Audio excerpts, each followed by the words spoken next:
my beautiful friends. I haven't seen you in a while. I know that I've been doing Black Throat Chakra. I know that I've been doing readings, but there's something about the energy that I feel when I do face-to-face readings with you, and I know that I can't see you, but it's almost like sitting across the table from a friend. So I'm very happy to see you today. I hope you guys are doing well. I'm doing much better. You know, I'm still recovering, but I'm doing much better. This will not be a tarot reading like I usually do. This is a special reading. Someone recently requested that I do a reading on addiction. And addiction is something that is very important to me because it played a huge part in my life for almost all of my life. And this won't just be... You know, I am here to talk about addiction and my experience with alcohol. And just to be clear, I'm a healer, and I do talk about addiction in my readings, but someone reached out to me and requested that I talk about addiction, and I know this is a tarot channel, but I feel like some of you need to hear this message, and I'm feeling very like my heart is pounding as I'm doing this message. And it's not that I'm afraid to be on camera or afraid to do this reading, but I feel like I'm picking up on the energy of people who struggle with addiction that need to hear this message. And addiction isn't just about alcohol. It can be about codependency in a relationship, being addicted to like an unhealthy dynamic. It can be about addiction to substances, drugs, sex, anything, right? So what I've been doing the last couple days is I've been working on writing something about addiction to read through this reading to keep me grounded. And addiction is actually connected to some of these wounds that we talk about in this book. So I'm going to be talking about a few of these wounds that addiction stems from. I'm going to read what I've written for you. I've been brainstorming, and I'm going to talk a little bit about my own experience with addiction. And this is also important to me because my sobriety birthday is coming up, February 9th. I'll be 17 years sober. And that's the star energy healing, yes. And you know, addiction will always be a part of my life because I didn't cure my addiction. I still have the addiction. I'm just in recovery, so it doesn't control my life anymore. And being an addict does not mean that you're a bad person. It means that there's a wound within you that's unhealed, and the addiction numbs it when we're talking about substances specifically. So this reading isn't about shame. It's about accepting that wound, understanding that wound. I can give you, I'm interested to see what Spirit gives me because when I channel, Spirit kind of sends me messages too. So I'm curious what Spirit's going to send throughout this reading. I don't even know where to begin. And I can feel some people like their heart is pounding. And I don't want you to feel ashamed for having an addiction. It doesn't make you a bad person. It doesn't define you. So where do I want to begin? I'll tell you a little bit about me. So I was an alcoholic. I am a recovering alcoholic, but I was an alcoholic. I was very young when I was an alcoholic, and I was an alcoholic for many years. And it's funny, I wasn't a social drinker. I was a hermit, right? Most of us spend a lot of time at home, but I was like a hermit drinker, and I would drink and I would watch Intervention. And if you don't know what Intervention is, it's a show about people with addictions where their families get together and hold an intervention, and they go to rehab, and then they update you how they're doing. I knew I had a problem. And sometimes it can be hard to admit that to ourselves, so we deny it or we try to control our addiction. So deep down, I knew I had an addiction, but I was denying it. And the way that looked for me is now my heart's pounding like a lot. So for me, that looked like hiding alcohol or sneaking alcohol because I lived with my partner. So I would like take alcohol out of the kitchen and stash it somewhere so that he wasn't aware of how much I was going to the fridge. Not that he ever tried to control me, but I was hiding it. And I remember when we moved from that apartment, it was in my parents' basement. I remember when we moved from that apartment, I was just a couple months sober and we were moving, and I had to tell him, by the way, can you clean out these spots where there's all this alcohol stashed, or empty cans or empty bottles? Like, it was embarrassing, right? I felt a lot of shame. We feel shame for it. Another thing that made me know that I was having a problem is I was trying to control it. So when you hit the point where you are trying your best not to drink, or you say like, I should only drink 2 days a week, or I'm gonna wait until 7 o'clock to open the first drink, or you know what I mean? That's a sign that if you're controlling it, that you have a problem with it. Because from what I understand, people without a drinking problem don't control it. They don't feel the need to control it, or, you know, cut back, or that's a sign of addiction right in itself. There's also no shame in admitting to yourself that you have a problem. And I remember the first time I said it out loud, it was really difficult. Now, my experience was I hit rock bottom. So I really, like, I tell you guys how wonderful my partner is, right? How patient he is, how sweet he is. And he didn't have the heart to cut me off. So in a sense, he was enabling me. And I continued to push him to enable me. But I hit rock bottom when there was a few times that I can think of that I hit rock bottom. One of them was he was graduating from university, and I was supposed to go to his graduation the next day. This is going to make me tear up. I was supposed to go to his graduation the next day and watch him graduate and walk across the stage. And he was out the evening before his graduation, and probably at some event to celebrate. And I was at home drinking my ass off. And I went to bed. And I was so wasted that I remember my legs were cramping up, and I like fell out of bed. And he came home and I was on the floor and I couldn't move because my legs were just completely seized up. And the next day when I went to his graduation, I couldn't walk. It was like, anyway, so I ended up making it to his graduation. You know, he walked me in and sat me down. My legs were sore. And then during his graduation ceremony, my legs did the same thing.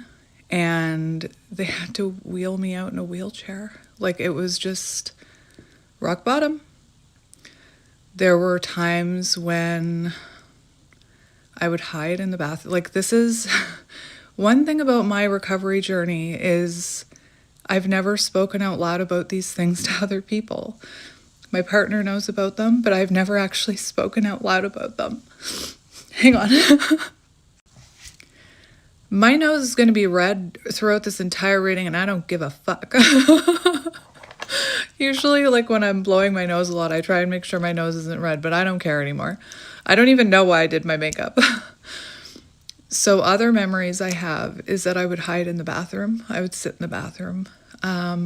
So as a child, oh dear, this is what helps you get sober, though. What I'm sharing with you, I know I'm jumping all around ADHD, but this is how people heal from it. They go to, like, I went to AA. I didn't stay very long, but I never relapsed. I haven't relapsed yet. Thank you, Spirit. But this is how people heal. So this is part of how people heal. They find a community, AA, and, you know, they sit around And most of it, there's the big book. I think it's called the big book. There's the 12-step program, but a lot of it is sitting, like I'm slobbering all over myself here. A lot of it is just people talking and sharing their stories, sharing their rock bottom moments, sharing what has helped them. And you just watch people talk and you get up and share. And it's, you're in a room full of people where everybody understands. You're all in the same boat. And that can be very healing. But when I went to AA, I didn't stay very long, and I'll explain that. Well, I'll just explain it now. I didn't stay very long because, one, I was very wounded and judgmental, and I was not religious or spiritual at all. And it was very like God, God, God, they talk about God a lot.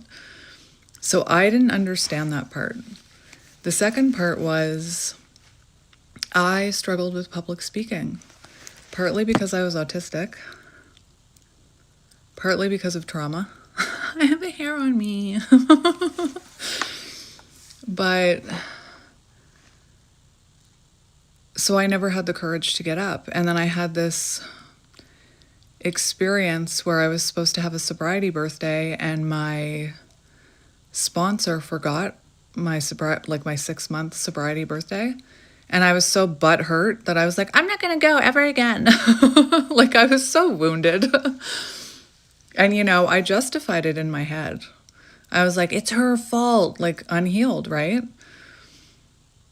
But I continued to do the work on my own. So that's part of the way you heal, is talking about it. So this, for me, talking about it, it's not just to unload on you. It helps you. And I think that's probably why I talk so much about my own personal experiences, because that's part of healing. Like, I don't know about you, but I wouldn't want to go to a healer who doesn't understand. So in AA, it actually, like, you just sit there and you listen to other people talk about themselves. And it helps to heal you. But it's also about figuring out what that wound was that you were trying to numb and fill. So anyway, back to my rock bottom moments. So growing up in my house, trauma, the bathroom was my safe space. It's funny, I haven't sat in my bathroom for over a year, but that's always the spot where I go when I'm upset or when I need to ground myself, because as a child, the bathroom was my safe spot. So if there was conflict in my house, or I would go to the bathroom and hide. So when I was an alcoholic, I spent a lot of time hiding in the bathroom drinking. And I have like memories of sitting in the bathroom drinking and blacking out. And my partner, I wake up and like the door, he's trying to push the door open because I've passed out in the bathroom. The one that really did it for me, though, was I was starting to drink all day, every day. So I would wake up at 5 and I would start drinking. And then I would have a nap. And then I would get up and start drinking again. And then I would drink all throughout the evening. And I would drink well into the night. And I started pushing my partner away. So I would send him out for groceries, or I would tell him to go to bed early, or because I was drinking, I was isolating myself because I knew I had a problem and I didn't want anyone to see how much I was drinking. And the real tipping point for me was I had been drinking all day and I had no idea what was going on. And I woke up on my couch and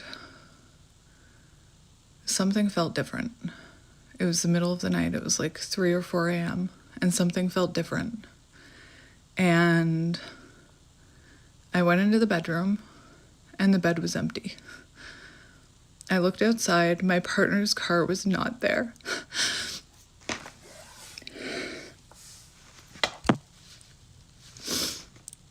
1 minute.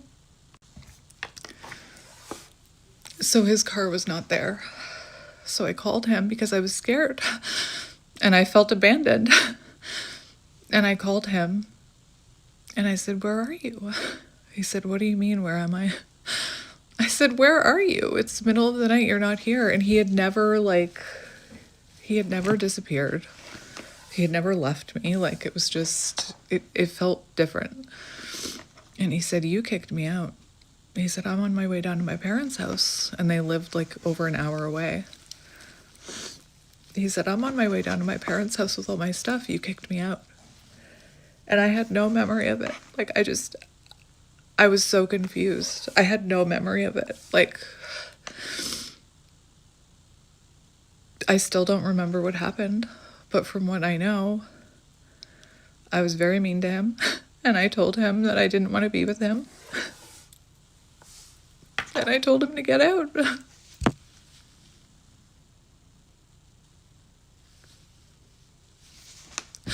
And that was rock bottom for me. And I asked him to come back, and he did. It's really hard for me to think about how I mistreated him during those years.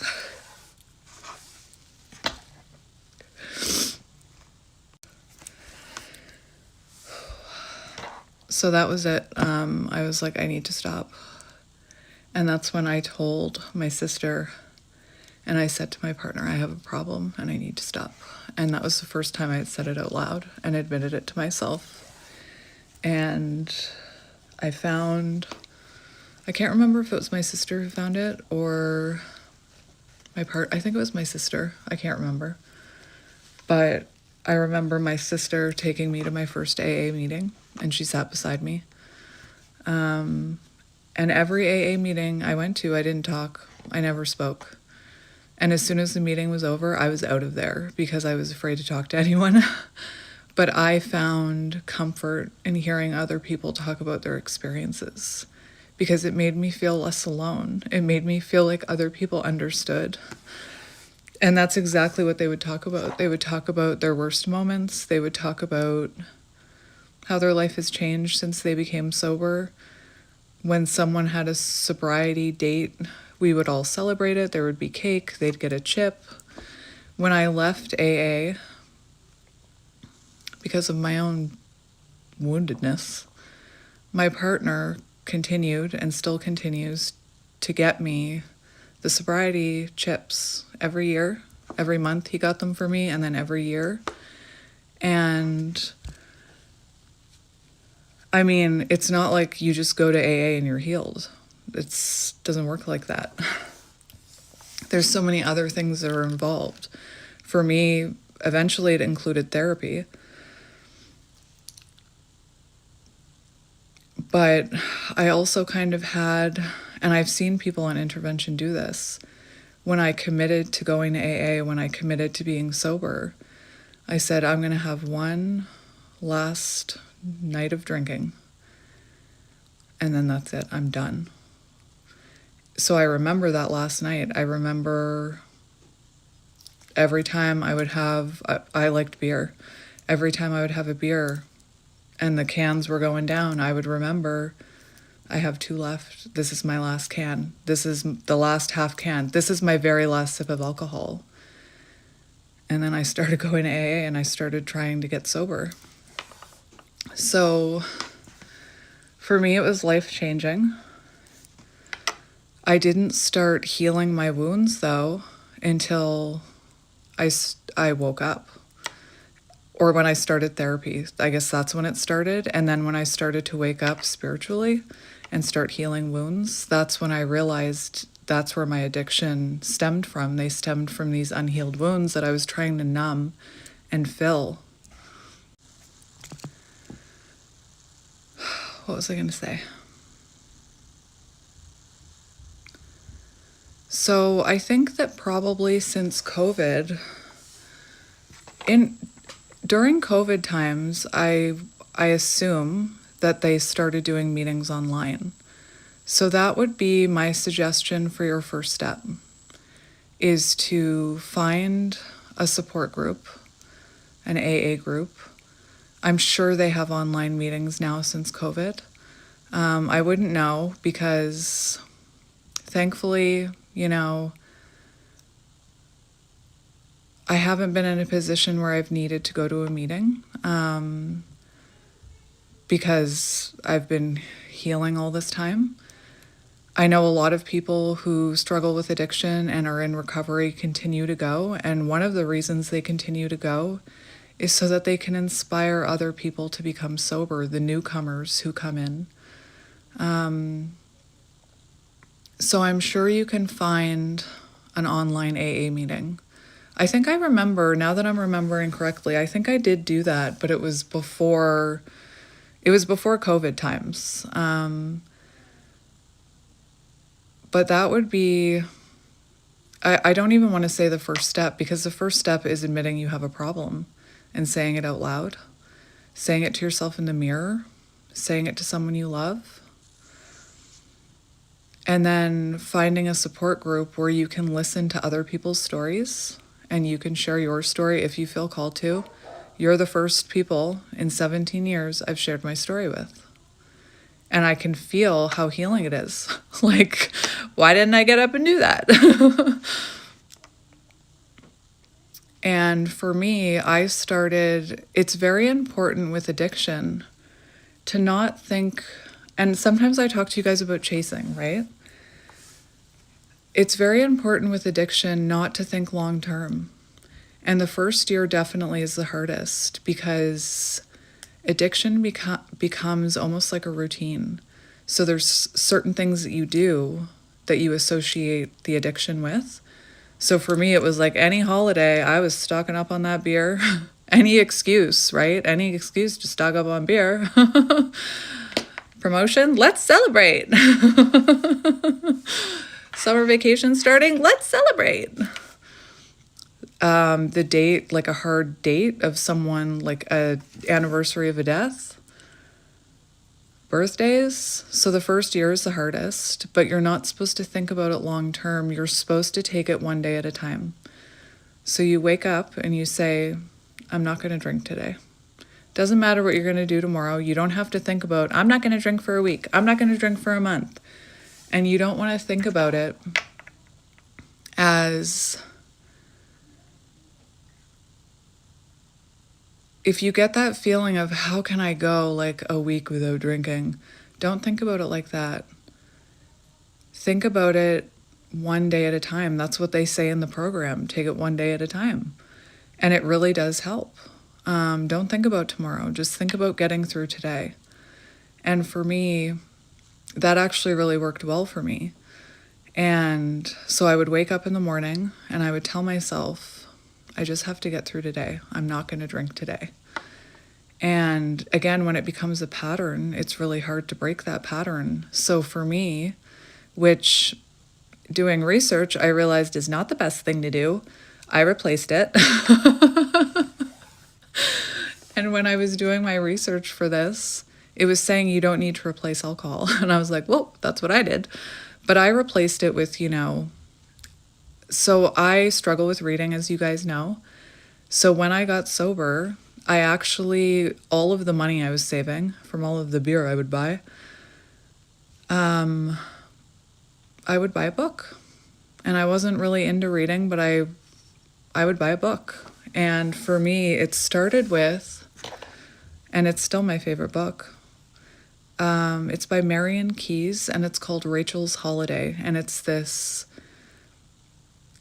book series about sisters, and they do a book on each, or the author does a book on each sister.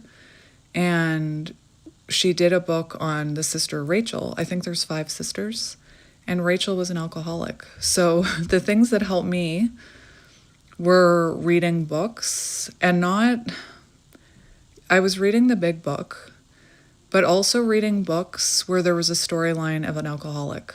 So that book, I remember reading that book. I would watch the movie 28 Days Later. Is that what it's called? 28 Days? No, 28 Days. Not the zombie movie. The one with Sandra Bullock, where she's an alcoholic and she goes to rehab.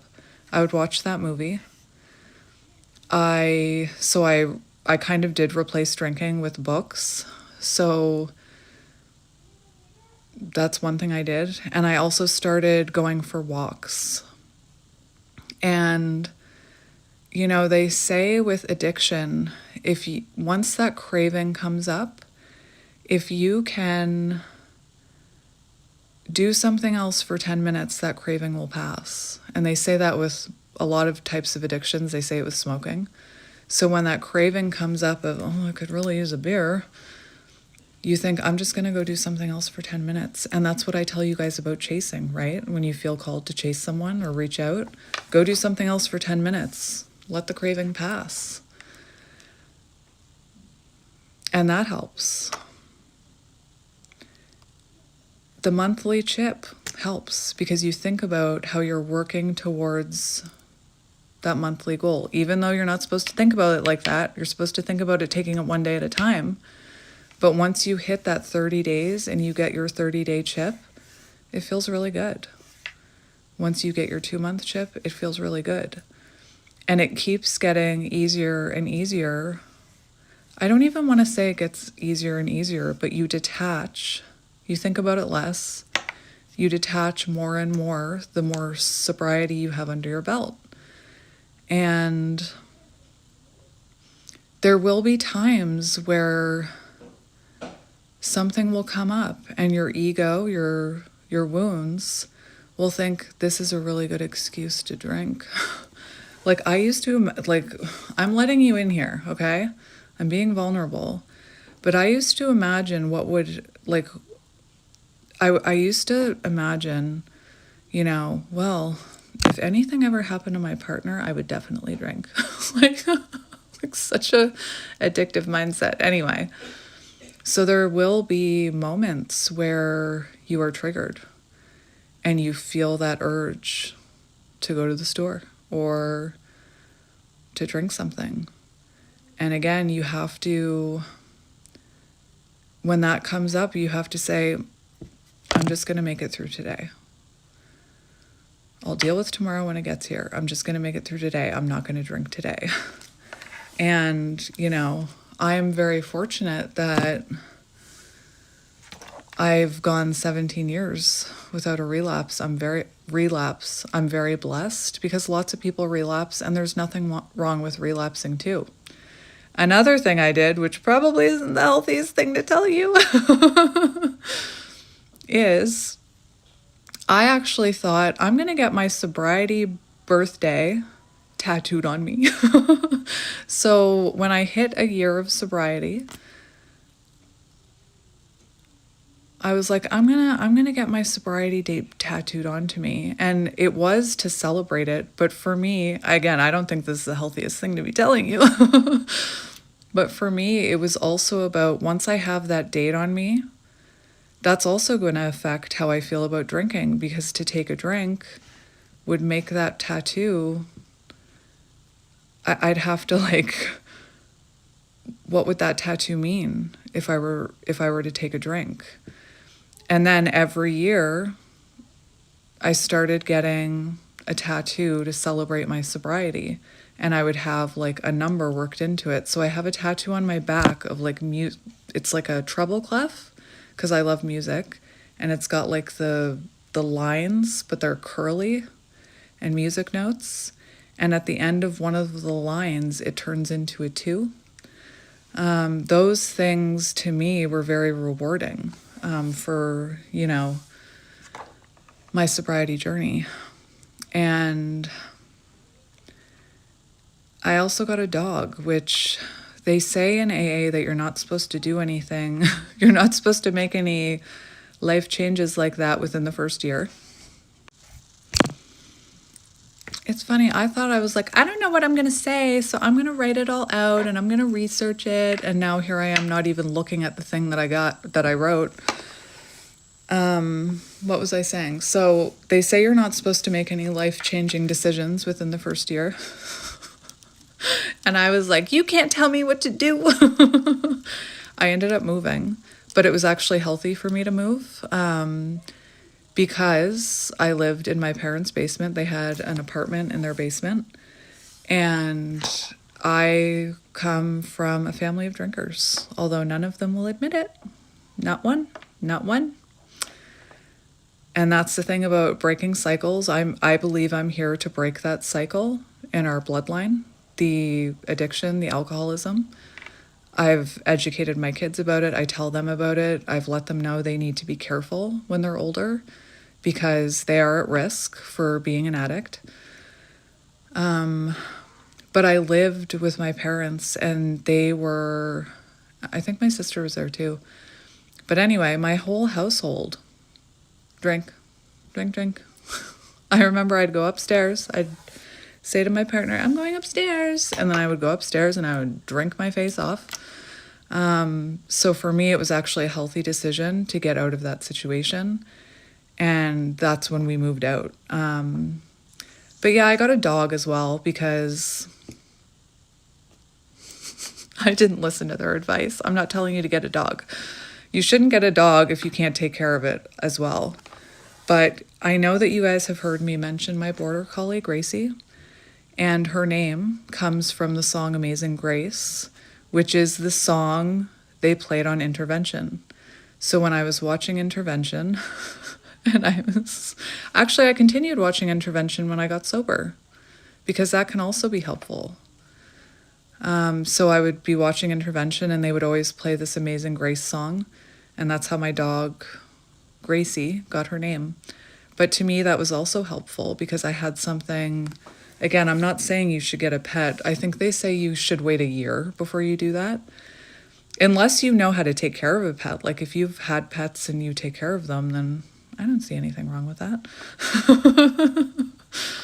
It was helpful for me though. She represented my sobriety journey. And I put my energy into her and taking her for walks. And whenever I looked at her, she was symbolic of my sobriety journey. So that's a little bit about my journey. It's helpful to,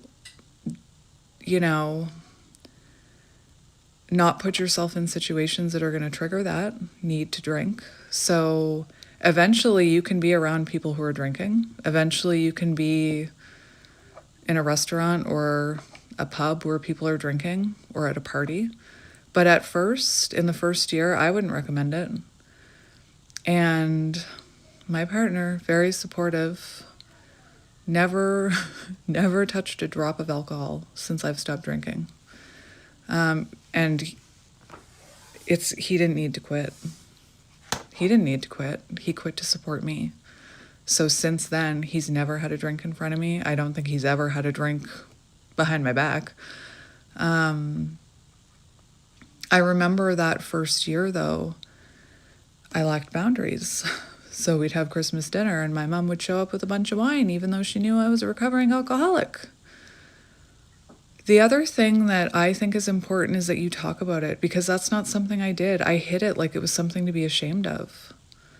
I was still ashamed, even though I was sober. So I would never tell anybody about it. And my family knew I quit drinking, but they never ever mentioned it. Why?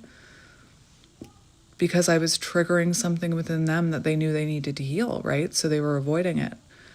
But like on my sobriety birthdays, nothing. They wouldn't say a word to me. It was like, it almost felt like they were ashamed of me, which made me want to hide it. And you shouldn't hide the fact that you're recovering, because that's something to be proud of, and it can inspire others. Just like when you heal, and it inspires others. When you start working out, it inspires others. When you wear your sobriety proudly, it inspires others. You should celebrate your sobriety date every month. So for me, I quit on the 9th. So going forward, every month on the 9th, I would celebrate my sobriety. I would treat myself to something with all the money I was saving from not drinking. once I hit a year, it became a yearly celebration. This year, oh my gosh, I even forgot. I even forgot about my sobriety birthday. And my partner was like, what do you want for your sobriety birthday for a treat? Do you want cupcakes? I was like, oh yeah. So I actually have days where I don't even remember that I'm a recovering alcoholic. But why did I start drinking in the first place?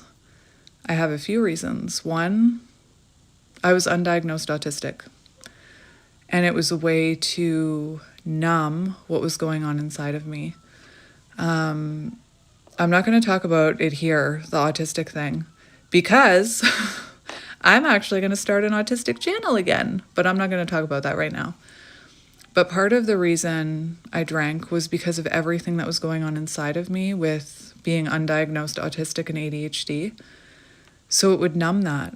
It would make me forget it. It would like make me numb to it. But it would also make me numb to everything else. Another reason runs in my family, right?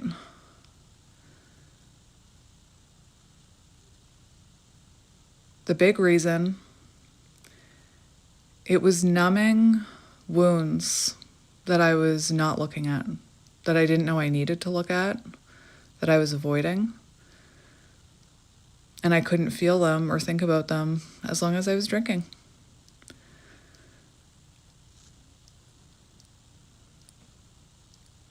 Anyway, I'm going to read to you some of the stuff I wrote.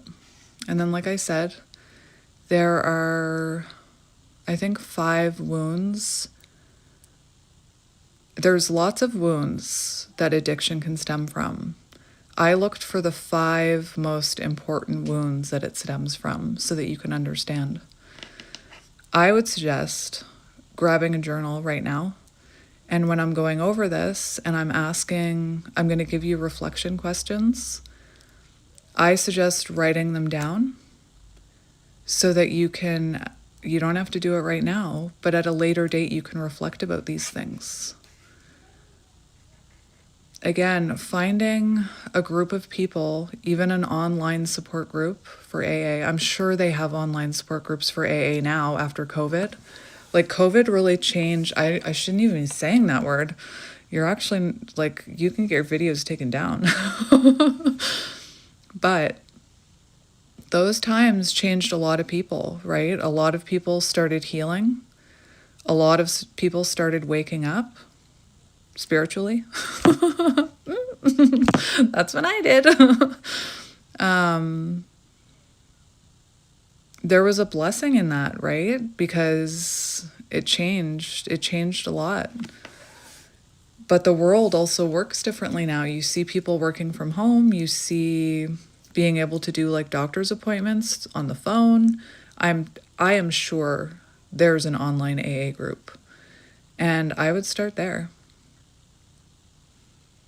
And again, just take it one day at a time. You can even, I shouldn't be telling you this, but you can have like, set a date, commit to yourself. You know how we talk about fear of commitment and runners? What are you running from? What are you afraid to commit to?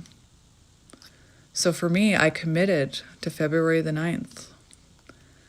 I don't even think, I think I decided a week before that to go to AA. So I looked at the calendar. I was drawn to February 9th. 9 is my favorite number. And it's funny because 9 is such an important spiritual number. It's the energy of the hermit. It's the energy of self-reflection, self-introspection, being comfortable in your own energy, working on yourself. It's always been my favorite number, which is magical to me because it's such, and 3 is my favorite number, but it's such an important number. So I picked February 9th. Anyway, so I'm going to read to you what I wrote. Get a piece of paper or a journal so that you can self-reflect if you feel like it. So I am going to read this. I wish I could talk like this without thinking about it. Sometimes I can when I'm channeling. What am I talking about? Stop putting yourself down, Kelly. I just did that whole thing without reading off anything. F you, ego monster. Get out of here. Addiction isn't a moral failure. It isn't a weakness. And that's how we think about it, right? We think we're weak. There's something wrong with us. We're flawed. It isn't a lack of willpower. At its core, addiction is a response, not the wound itself. Addiction forms when something inside of us hurts, feels unsafe, unseen, or overwhelmed, and we discover something that temporarily quiets that pain. For some people, it's substances. Oh dear, I feel called out right now. For others, it's food.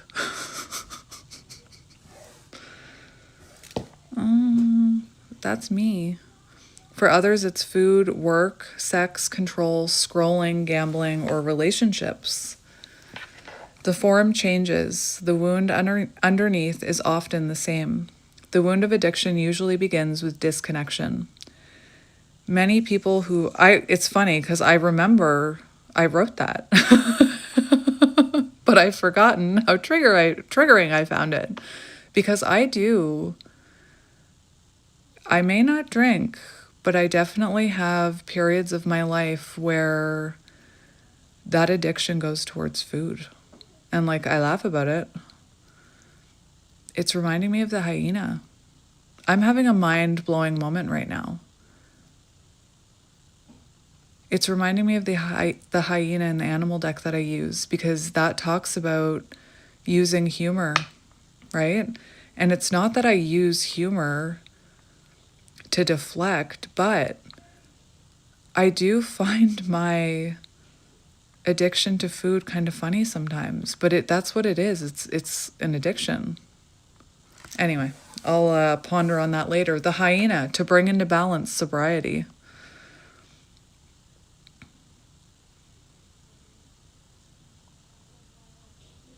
You can see me reflecting. The form changes. The wound underneath is often the same. I already read that. Many people who struggle with addiction carry one or more core wounds, and this is what we're talking about.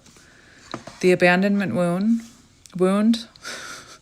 the shame or defectiveness wound, the emotional neglect wound, and we talk about this all the time. Where does chasing come from? Where does running come from? The neglect wound. Powerlessness or control wound, overwhelm or nervous system wound, the unworthiness of care wound. These wounds often form early, long before the addiction itself ever appears. Addiction is not about chasing pleasure. It's about escaping pain, numbness, or dysregulation, and that's what I meant about being autistic. So I felt dysregulated, and alcohol numbed that.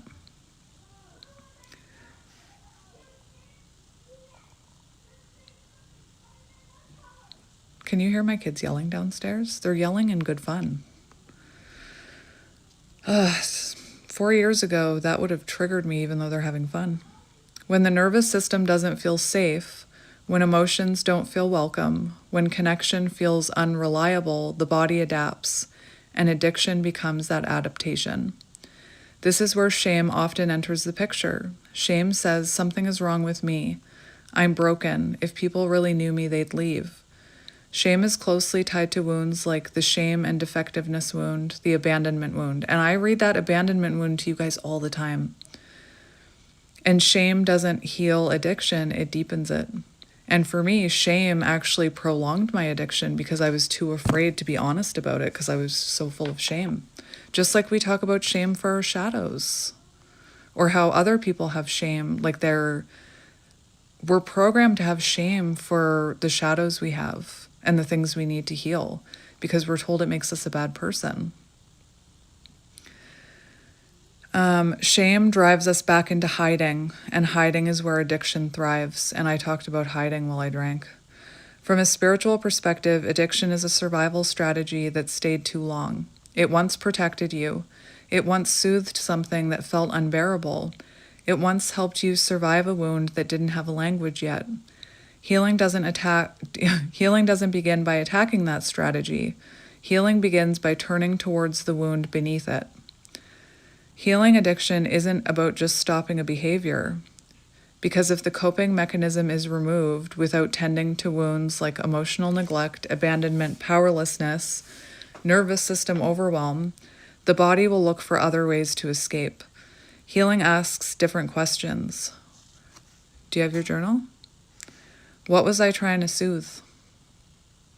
Which wound was activated? Where did I learn I had to handle this alone? And for me, it's all childhood, childhood, childhood. Where was this wound activated? When I would have to hide in my bathroom when there was violence in my home. Where did I learn to handle this alone? When I was told to get out of here, or when I would run away because I was so scared of what was going on in my house. What was I trying to soothe? That poor little scared child, right?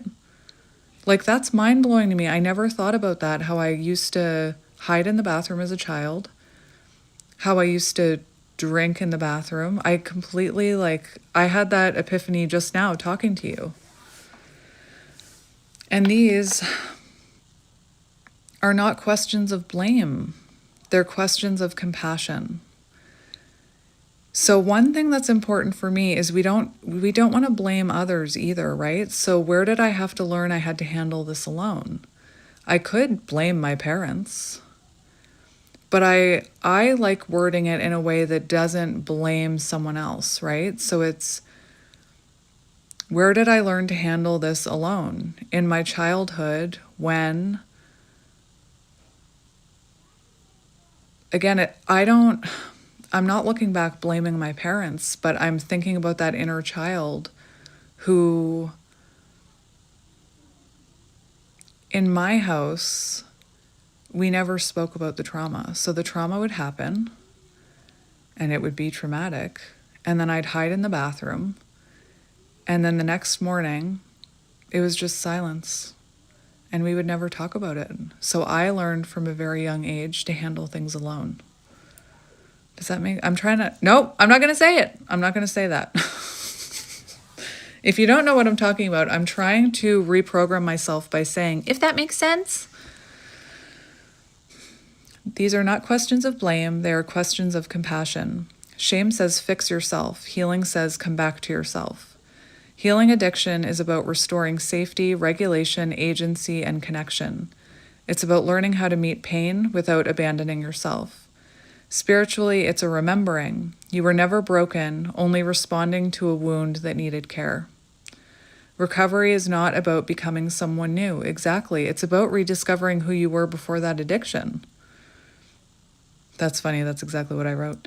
It's about returning to who you were before the wound convinced you that you needed to numb, disappear, or survive alone. And healing doesn't mean struggle never returns. It means when struggle appears, you meet it with awareness, gentleness, tools, and support, not shame. And some people think we can't heal these wounds. We can. You can. I believe it. I've done it. I believe it. I've helped other people do it, right? All you beautiful souls who write me these beautiful messages that just...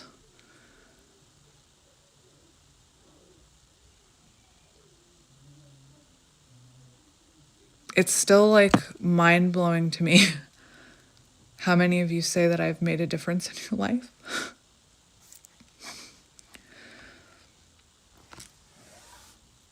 If you're in this space right now, know this: you are not weak. You are not failing. You are not your coping mechanisms. You are someone carrying a wound that can heal. All right, so I've already forgotten what those wounds were. I need to open that back up. Hang on. I'm so glad I caught that. I was just about to, I don't remember what I said, but I was talking and I realized there was something wrong. And when I checked the video, it was silent. So I noticed 45 seconds in, thankfully. But I opened up those core wounds. That's what I did. And I just put them away again. Just 1 second. Okay, so I'm going to read these core wounds, and underneath all of them There are journaling prompts, and for some of them, I'm going to answer so that you can see. Oh, I remember what I was saying. I'm going to answer them, just some of them, a couple of them, so you can see where like an example of my wounds come from. If you are recovering and you feel called to in this reading, because a lot of people who are recovering are like, if you're one of my people and you watch my readings, like, and I mention recovery, usually you'll mention that you're in recovery. If you are in recovery and you feel like leaving your story, or even how long you've been sober, or words of encouragement for those who are in that position, we could have like a little, like, it would inspire others just in the comment, like in this comment section. If you struggle with it and you want to be around some safe people, in my comment section is pretty safe. I do have a moderator, so no one will ever like if you want to comment that you have a problem, if you want to say it out loud to us or to me, or you want to tell us something about yourself that you're struggling, like if you're struggling with addiction, this is a safe space, and we won't let anybody attack you in my comment section. Fuck those attackers. Fuck those haters. If you're here, you already love to listen to me ramble, so I am going to say something. I'm just going to mention that autistic thing for a minute. So that email that I got the other day that kind of pushed me over the edge, it wasn't the only email I got. The person who told me I had a reading comprehension of a third grader, and I wasn't even bringing it up. It was a comment that I got years ago, right? I'm only sharing this with you because I feel we're friends, okay? It doesn't have to do with addiction, but it has to do with the comment thing.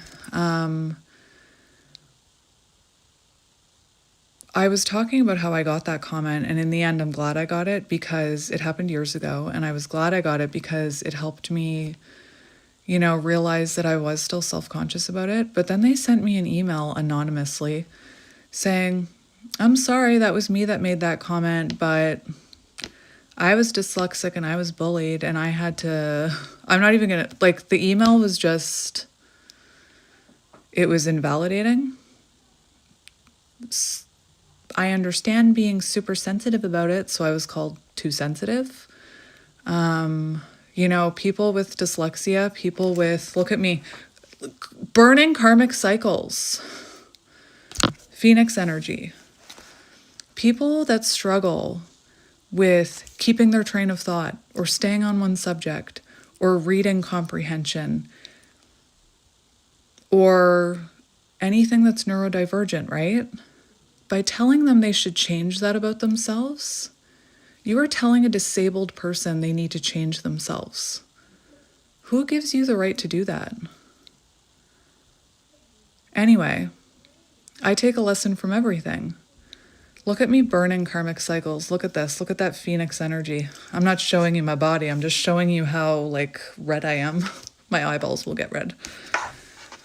But that email that I posted the other day where that person was like, I think you should just read the cards.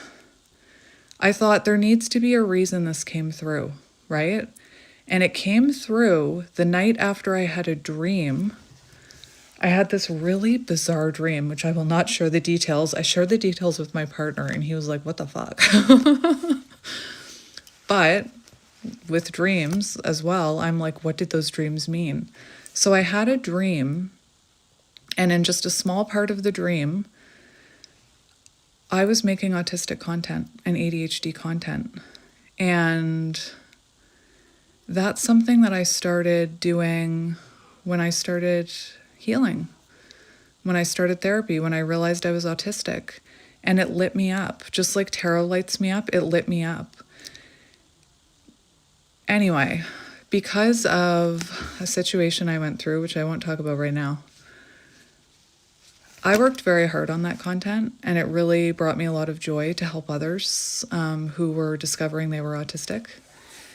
And because of the hatred online and a personal situation I was going through, I ended up taking my page down. And I worked very hard on that. I had, quite a large following. I was helping a lot of people. Do you know what I called them? My friends. That's how I talked to them. Anyway, I decided to take it down and leave that in the past. And so I had a dream that I was creating autistic content, and then that email came through where they talked about maybe you should make a separate channel if you want to talk about yourself and blah, blah, blah. Anyway, and I thought, what? Like, there has to be a lesson in this email, right? So one, setting healthy boundaries. We should be allowed to set healthy boundaries. I think it's inappropriate the way people message people and say stuff like that. Anyway, so I set a healthy boundary. Two, the way when they said that about creating another channel, I thought, and the dream, I thought, I think I'm going to start creating autistic content again. I loved sharing autistic content, so I'm creating an autistic channel where I can talk about being autistic and help others. But I'm going to be uploading old content and adding new content because I'm much more comfortable talking now and communicating than I was back then. A lot of my videos were like music and text on the screen because I wasn't myself. And it was through unmasking autism that I realized that I awakened to spirituality. Like it's all linked, right? It's all connected. And I'm someone who truly believes that autistic people are just highly spiritual beings. So last night I was just playing around with creating a channel, and I added a few shorts, and wouldn't you know it, right away, hateful comment. There's so many hateful people out there. It's sad. I feel bad for them. But my point is, get to it. Get to your point, Kelly. My point is that my comment section here is pretty safe. I have a moderator. I also try and keep an eye on it. So if you feel called to say it out loud to someone, you can say it out loud to us. We won't judge you. And it might even empower you. So, the wounds. Thank you for listening. Anyway, it's called, if you want to look, my kids are nuts. I only have a few videos up right now, and they're from 2 years ago, but it's called Unapologetically Autistic, which is what I named my page. And my handle has a 333 at the end of it. So my channels are matchy-matchy. But anyway, Unapologetically Autistic, the handle is Unapologetically Autistic 333. But I'm going to start sharing stuff there as well. So, abandonment wound. I've read this to you before. The greatest fear in the world is the opinion of others. And the moment you are unafraid of the crowd, you are no longer a sheep. You become a lion. A great roar arises in your heart, the roar of freedom. Abandonment leaves an imprint, a whisper in the mind that says, if I was truly worthy, they would have stayed. It convinces you that your belonging is conditional, that love must be earned, and that rejection is proof of your unworthiness. But this is an illusion. I've never thought about hitting rock bottom in a spiritual way in my addiction because I wasn't spiritual. But when I just read that, I was drinking from a fear of abandonment. What triggered my rock bottom? My drinking caused me to push my partner away, and he left, and I woke up feeling abandoned, even though he didn't abandon me.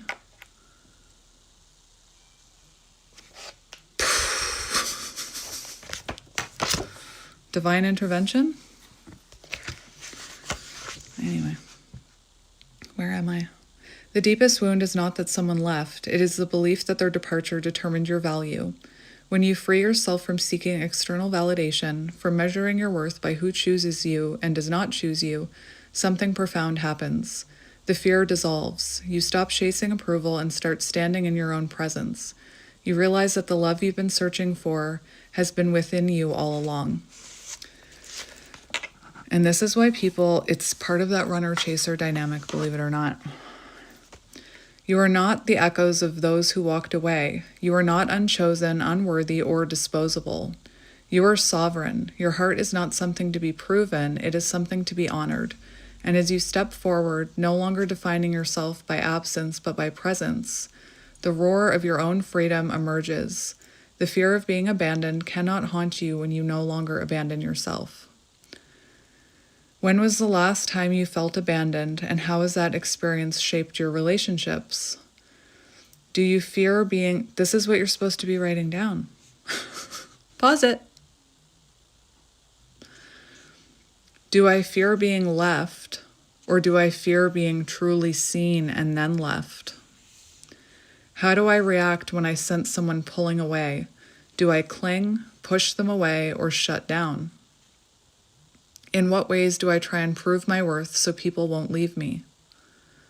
How have I abandoned myself in an attempt to keep others close? What do I believe about love and loss? Are these beliefs serving or harming me? How do I know when I am acting from a fear of abandonment rather than genuine connection? What would my relationships look like if I trusted that love could be stable and safe? If I weren't afraid of being left, what kind of relationship would I create? What does true emotional security look like and feel to me? So, again, I feel like I really feel like it'll be good for you to write these down.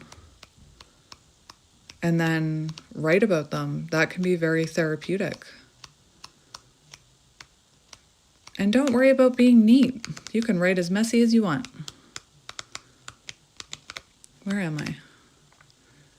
Neglect? Is there a neglect? Yeah, neglect wound, of course there is.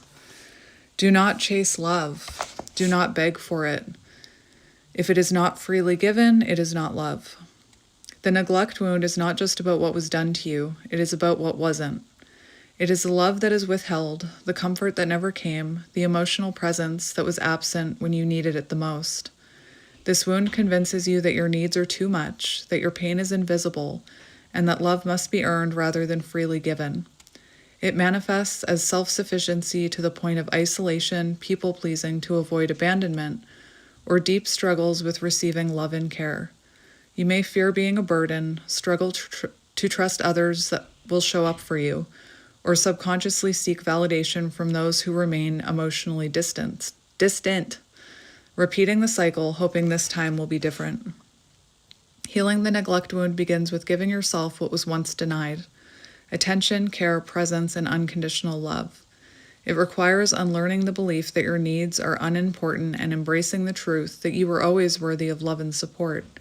You are not meant to go through life unseen. You are not a burden for needing connection. When you stop waiting for someone else to prove your worth and start showing up for yourself, you break the cycle. The love you seek was never outside of you. It was waiting for you to claim it all along. Question time. Get your pens ready or your pencils. I think I'm just old, but I prefer to write things down. Give me a book and a pen. Don't give me a notes app. Give me the good stuff. When did I first learn to suppress or ignore my own needs? Probably when I was 2. Do I struggle to ask for help? And if so, why? That's a real one, hey? Asking for help? You have no idea how difficult it's been for me to have all this help, because usually I just want to do everything myself. Being in recovery, having my partner do everything for me, I've had a really hard time. I've experienced a lot of guilt, and it's actually a wound that I'm working on it through this experience of needing my partner to do everything for me. Because again, I'm like racked with guilt for it. But it's really hard to ask for help when you asked for help as a child, you were punished, right? And what I'm saying to you with these questions, that's the type of reflection I mean. You need to reflect about Do you struggle to ask for help? Why? When do you struggle to ask for help? How do you feel when someone helps you? Have you ever stayed in relationships where you were... Have I ever stayed in relationships where I was emotionally neglected? And we talk about that all the time around here. Do I believe I am worthy of care, love, and attention just as I am? How do I react when someone offers to support or nurture me? Do I accept it or resist it? This is one I'm working on. I'm still working on it. I think there's always work to be done on our wounds. Where am I? What childhood experiences shaped my beliefs about receiving love and care? Have I ever ignored my own needs while prioritizing others, and how did that affect me? If I could speak to my younger self, what would I say to reassure them about their worth? How can I begin to show myself the love and care I wish I had received? What is one small act of self-nurturing I can practice today without guilt? So, now we're going to read the control wound, but first I need to charge my phone because the battery is really low. I do have a stand-up charger, but it's like at a really funny angle. And currently I'm charging, well, I don't use a phone stand this way. I use a big ass crystal. Where is the C? Okay, control wound. So I'm gonna go charge my phone. Power of the internet. It's gonna feel like only a second has passed when I return. I'm back. So we're reading the control wound. The moment you stop trying to control everything is the moment your life begins to flow. Control convinces you that safety ties in planning every step, predicting every outcome, and holding tight to everything and everyone around you. It tells you that the world is unpredictable, and so the only way to protect yourself is to shape every circumstance to your will. But control is an illusion, a false sense of security built on fear. It creates a life of constant tension where peace is elusive and trust is something you must constantly strive for, yet never fully embrace. The truth is, trying to control the uncontrollable only keeps you trapped in a cycle of exhaustion, anxiety, and disconnection. Healing the control wound is about surrendering to the flow of life, trusting that not everything needs to be in your grasp for you to be safe. It's about recognizing that true strength comes from not holding on, but from letting go of expectations, of rigid outcomes, of the need to manipulate every situation. When you release the need for control, you allow life to unfold in ways that are far more expansive than you could have ever planned. And in that space, you rediscover peace, trust, and the freedom to experience life as it is without the need to dictate every detail. Is someone dozing off right now? I can feel your energy. I don't care that you're dozing off while I'm reading. That's fine. I'll read you to sleep. Good night. Sleep well. I'll kiss you on your forehead. Mwah. I can feel somebody drifting off energetically. Maybe you're listening to this to help you sleep. So, journaling prompts. Write them down. What situations make me feel most out of control, and how do I typically respond? Do I trust others to handle things, or do I feel the need to oversee everything myself? What is my earliest memory of feeling powerless, and how has it shaped my need for control? How do I react when plans change unexpectedly? Not very well. Thank you for asking. Do I associate surrender with weakness or failure, and why? What areas of my life feel rigid, and how might that be limiting for me? Have I ever lost something important by trying too hard to control it? What would it feel like to trust that I am safe even when things don't go as planned? How do I differentiate between healthy boundaries and excessive control? What is one small way I can practice letting go of control in my daily life? Seriously, I can feel someone falling asleep. That's okay. You sleep. You deserve it. That's another thing I did when I gave up drinking. is sometimes, like during the first little while, I would sleep because it was easier to sleep than be awake, you know, trying not to drink. Do you know what I mean? So sleep as much as you want, if it helps you get through the over the hump. The overwhelm wound. Overwhelm. It's funny, I can feel somebody's sleepy energy. It's crazy. Oh, I wish I could nap with you. Overwhelm. I know there's an overwhelm. Overwhelm. Again, my only complaint about this book is there's no table of contents. And it's funny that I'm complaining about it because even when there is a table of contents, I don't use it. Where does O come? After N. It must be under wound of overwhelm or something. I know I saw it earlier. Hey, Kelly. Yeah? You could just pause this video while you struggle to find it. Okay. I couldn't find it, so I guess it's not in here. But I did find the worthiness wound, which was the last one.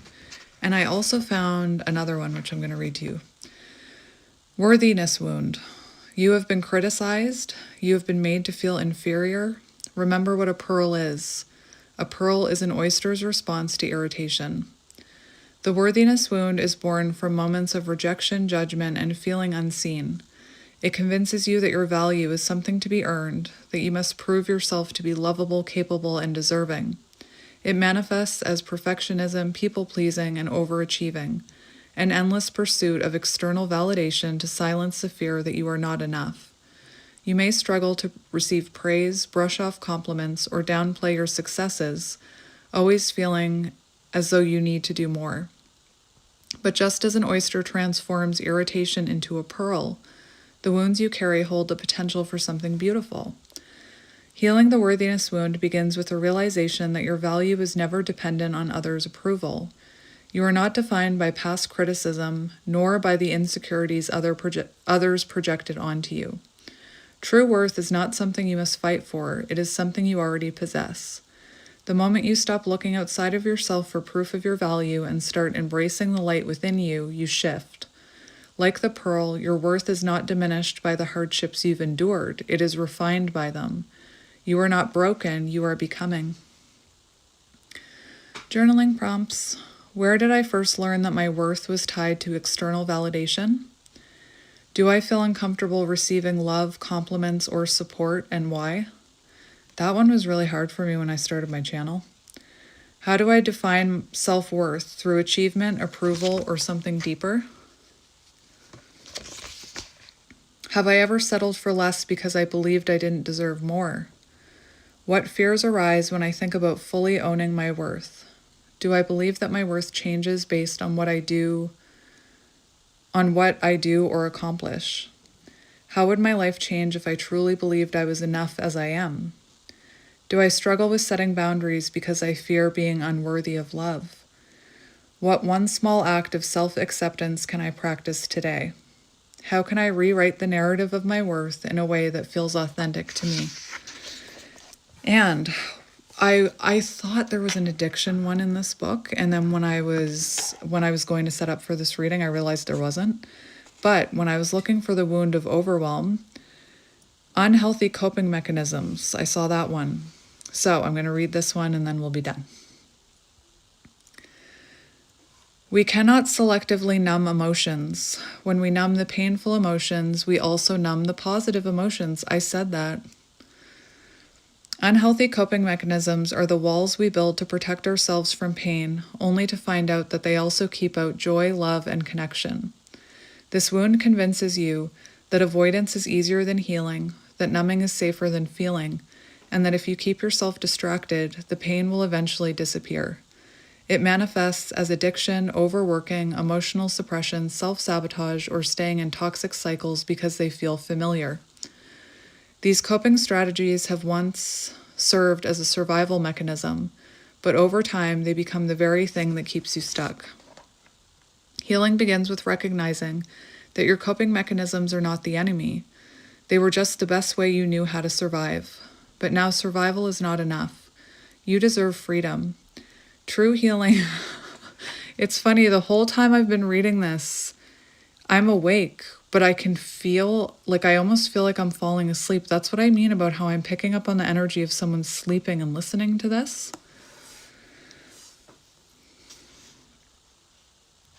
True healing happens when you stop running from pain and start holding space for it, allowing yourself to feel, process, and release instead of burying what was never meant to be carried alone. You do not need to punish yourself for struggling. You only need to learn how to support yourself in healthier ways.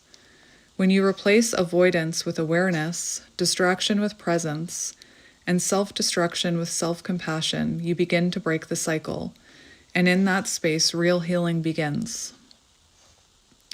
What are my go-to coping mechanisms, and do they truly support my healing? When did I first develop the habit of avoiding or numbing my emotions? What emotions or experiences do I find the most difficult to sit with? Do I engage... My battery, shut up. Do I engage in self-sabotaging behaviors, and if so, what triggers them? Where am I? What healthy coping strategies have I resisted, and why? Have I ever mistaken temporary relief for true healing? How do my coping mechanisms impact my physical, emotional, and spiritual well-being? What would it feel like to face my emotions without numbing or avoiding them? What small, manageable changes can I make to shift towards healthier coping? How can I show myself compassion as I work through breaking unhealthy patterns?